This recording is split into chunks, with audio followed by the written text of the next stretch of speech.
I want to talk about what's happening, what you're up to now, because there's no stopping you. No stopping this gal. Thank you for asking what I'm up to now. I mean, if you told me a year ago that I'd be doing this, I wouldn't have believed you. I wouldn't have believed that I'd have the ability to execute a project of this scale.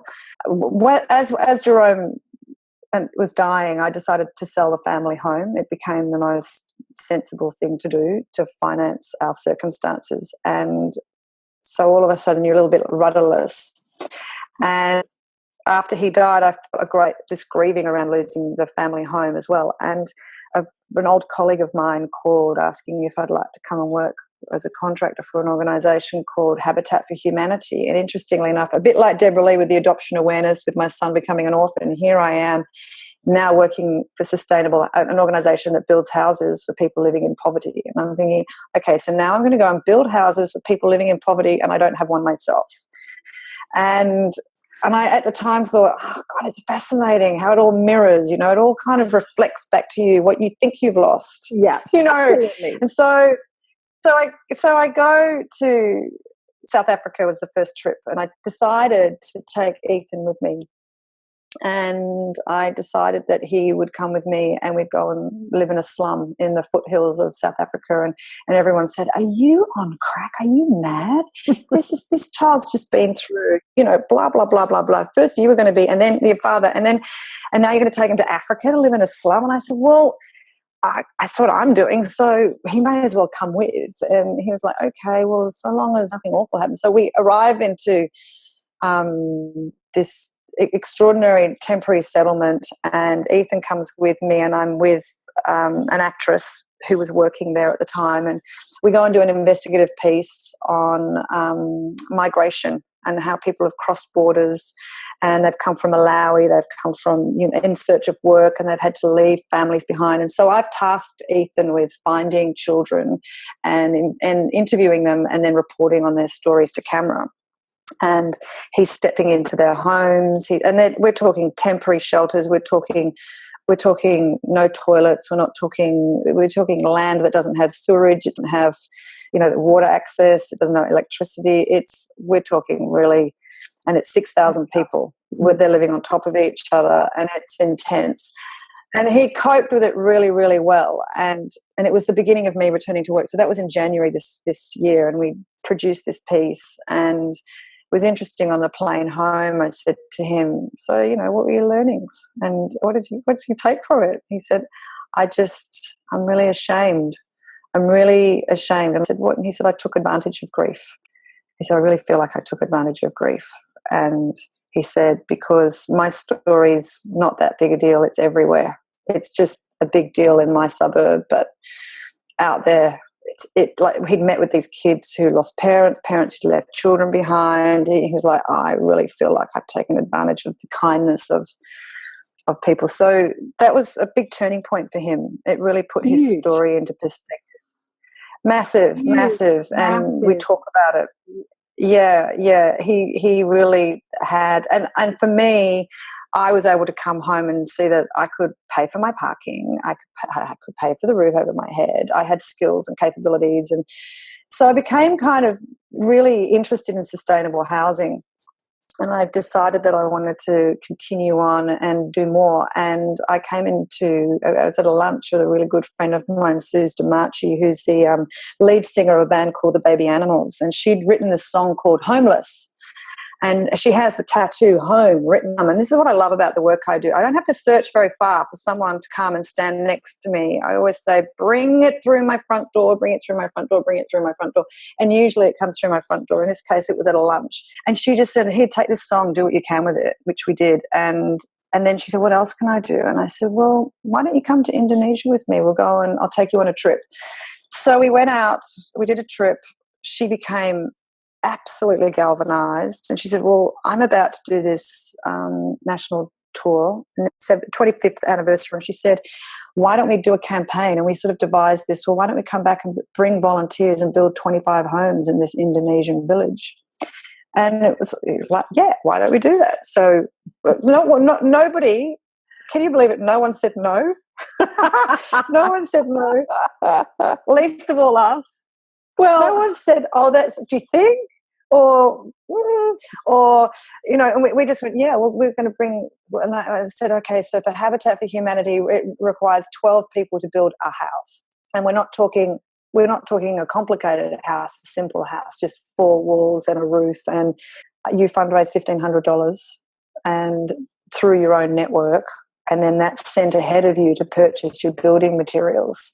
And we're negotiating deals with Qantas and various places so that it's super cheap to get there and it's super cheap to stay there in a lovely 5-star hotel. But you really are going up into this very remote sort of community every day for 5 days to build a house. So 12 people to build a house. So the volunteers are coming in.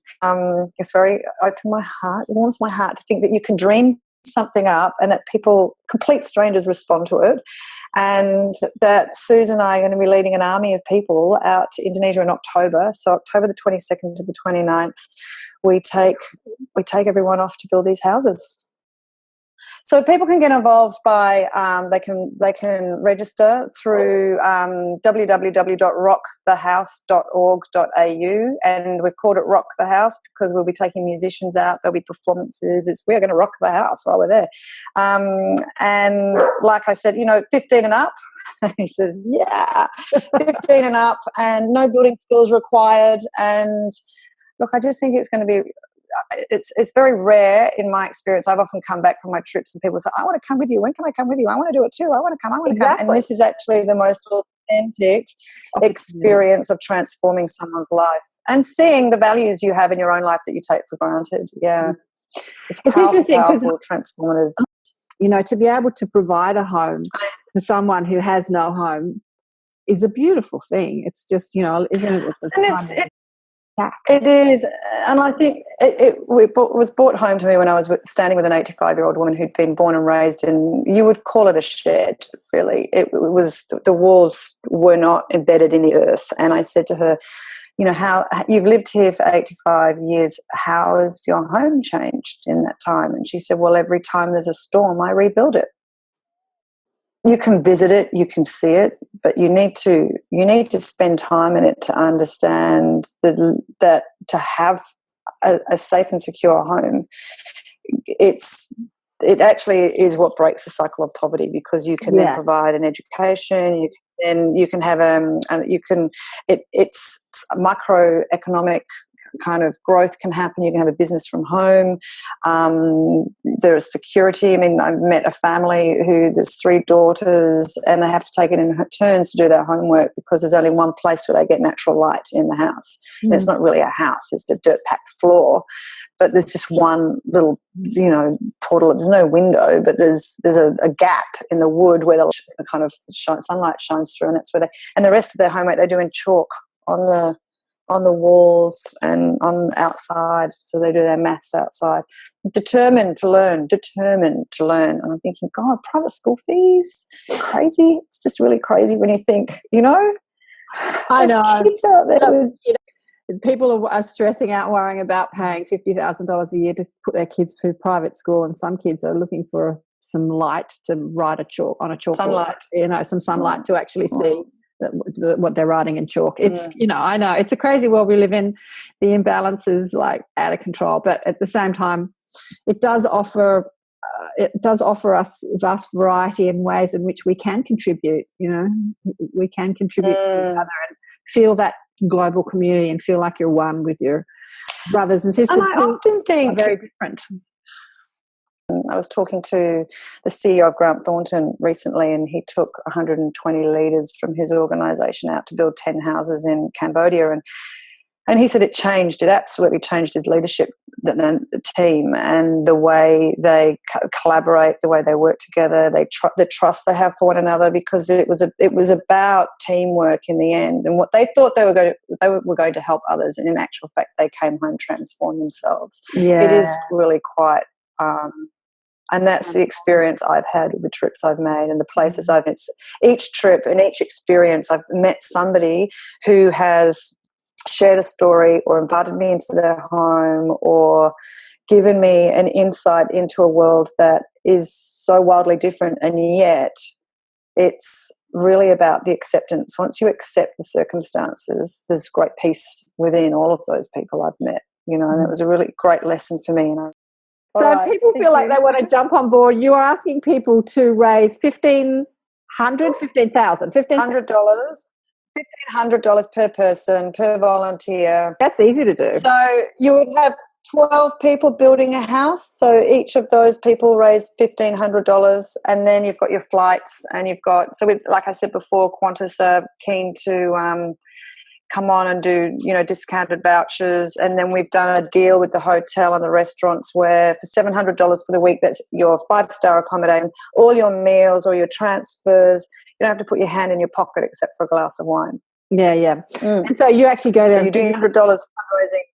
And you build the house. Yeah. And it'll be a transformative experience as well. Oh, yeah. Yeah. It will be. Fun, I'll keep you posted. Yeah. Come with. It'll be fun. I'm coming. Have a great time. I'm coming. October, right? Oh, do. Yeah. So we registrations close July the 22nd. Okay. So that we can get all the building materials. Yeah. So people need to have their $1,500 raised by July the 22nd. By the end of August. So they register by July the 22nd, fundraise by the end of August. Okay. So that we can get the materials, all the building materials to the build site by October. Fantastic. Elly, it's been such a joy. Thank you so much. Blessings. Thank you. Thanks for listening, and we'll speak soon. Take care.